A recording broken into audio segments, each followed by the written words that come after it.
It's a language of music, mathematics, light, the nonverbal. It's a language that doesn't require us to think or translate. It communicates for us in a way that it knows what to say and how to say it. As long as we are willing to listen, to feel, to receive, to be, to dance with it as it chooses to look for us, find us, and dance with us, and suddenly we find that it dances with everyone. This was how it spoke to me in the beginning, but not necessarily how I listened.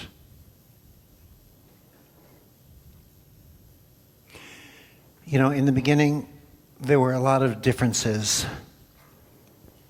in the way I recognized things.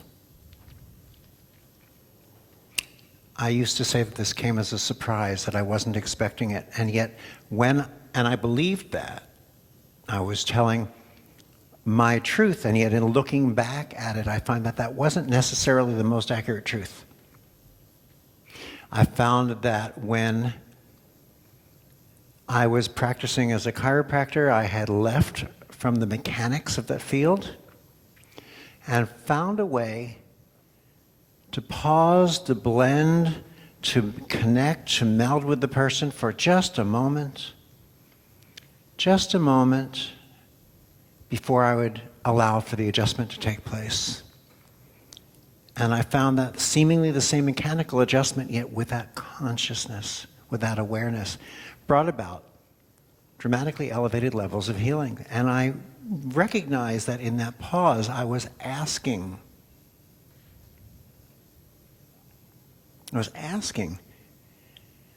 to allow myself to become part of a process that was the reunification of humanity, the physical, with humanity, the spiritual.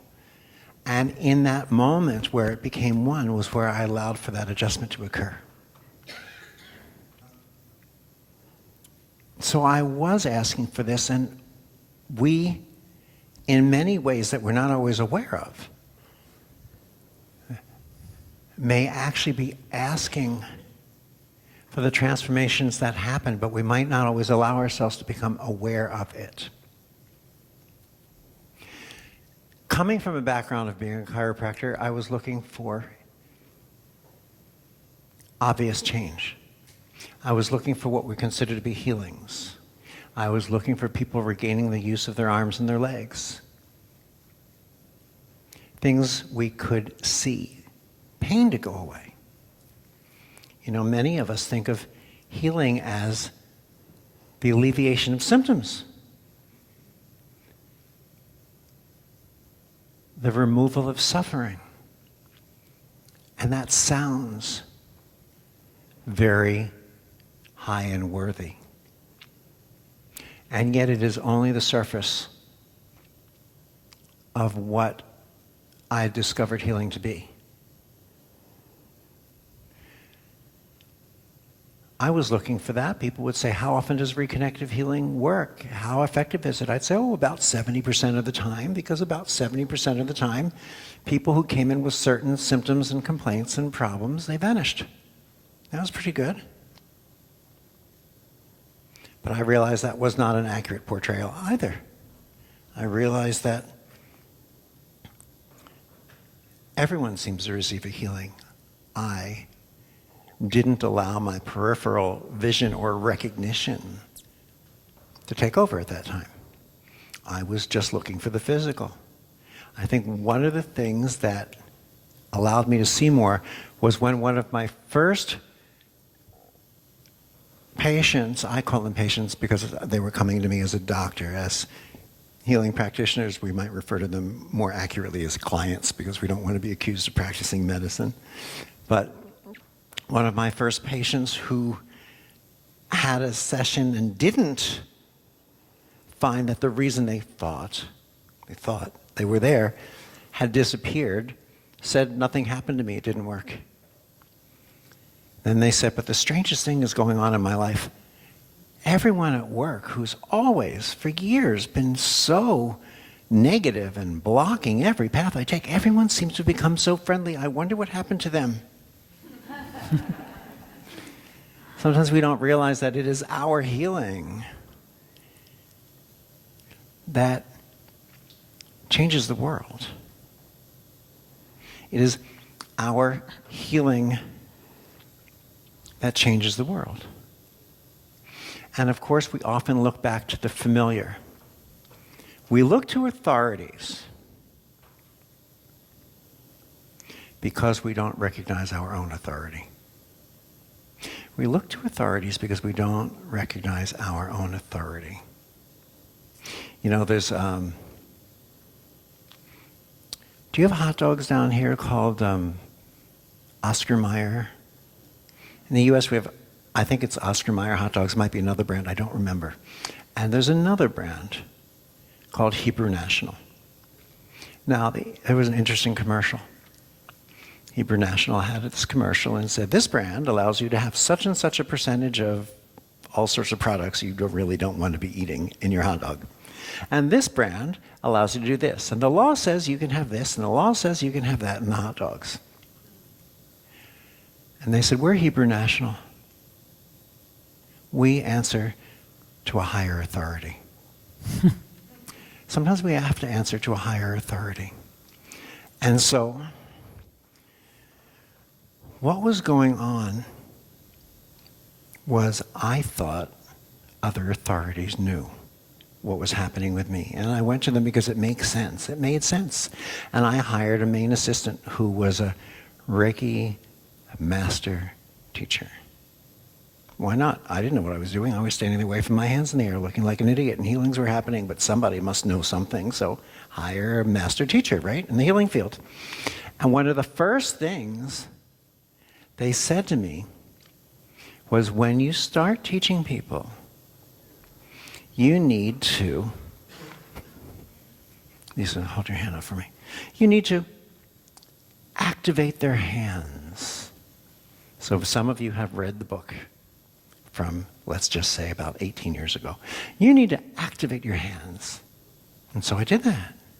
Someone else said to me, Chavita, you need to then activate their crown chakra. So I went around and started to activate the hands, and people started getting activated somewhere else. I went around activating the crown chakras, but it already spread there and spread there on the way, it seemed. Now, what we know from science today, what we know from research from Doctors William Tiller and Gary Schwartz and other people from around the world, Konstantin Karatkov, is that the activation actually, I thought it was just escaping me, getting out of my control, I was in control. But actually what we found out is, and you'll find out through some of the research, is that this space, this room's become activated way before we even arrived. These frequencies are looking for us. And my attempt to try to get them to people was actually slowing them down. I was trying to do something instead of allowing it to take place by itself.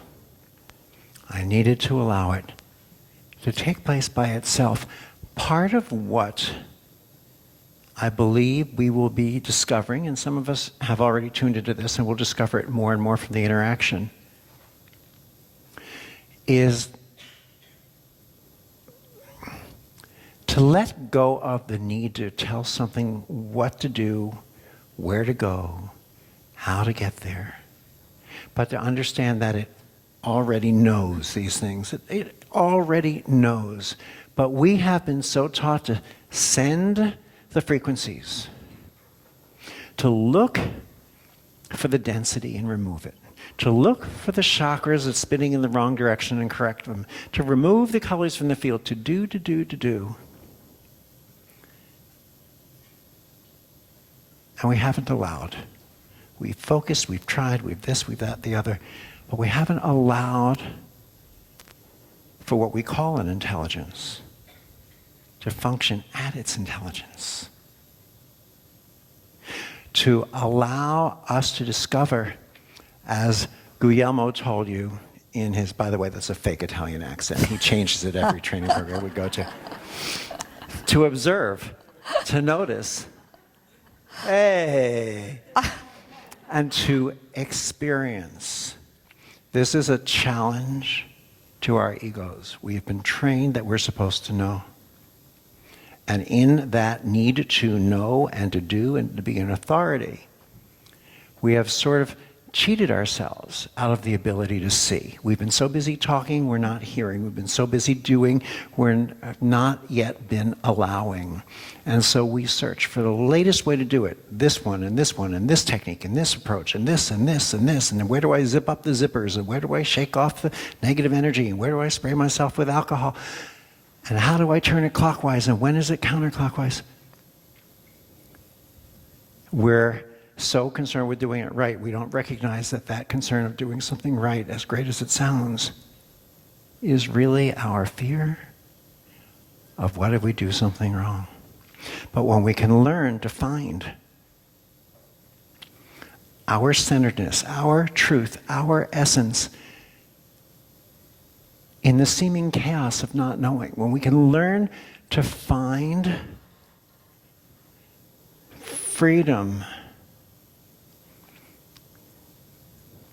in the wave instead of a false security in the particle. We then become one with this field of awareness. And the awareness enhances everyone in our interaction as well as ourselves. We are going to learn to experience how to become the healing.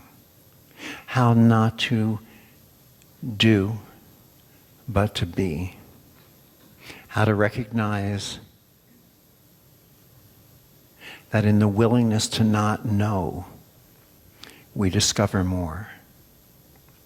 That in the willingness to demystify, everything becomes one with us and real. In the willingness to not have complicated answers, we discover the elegant simplicity that is who each and every one of us are.